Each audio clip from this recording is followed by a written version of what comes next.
ইহাতে সেই প্রকার জন্মিনা ইহার জন্য তোমার অনুশোচনা করা উচিত নয়। যে মহাদেব আত্মা নিত্য জন্ম আর নিত্যময় যদি মনে করো, তাহাতেই বা দুঃখ কেন? কারণ জন্মিলে মৃত্যু, আর মরিলেই জন্ম, ইহার এড়ানো যায় না। তাই এই বিষয়ে তোমার দুঃখ করা দরকার।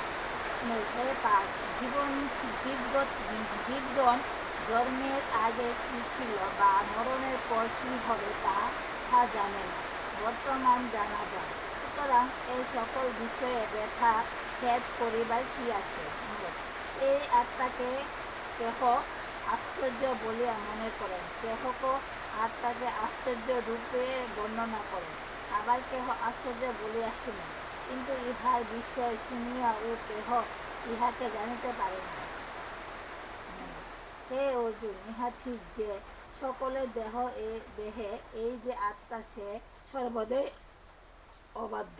তাই কাহারও জন্য তোমার শোক করা চলে না। আর স্বধর্মের কথা চিন্তা করলেও তোমার চঞ্চল হওয়া উচিত নয়, কারণ ধর্মযুদ্ধের ন্যায় ক্ষত্রিয়ের পক্ষে সে আর কিছুই নাই। হে পার্থ, যে সকল ক্ষত্রিয় ভাগ্যবান, তাহারই মুক্তি স্বর্গের দ্বারা নেয়।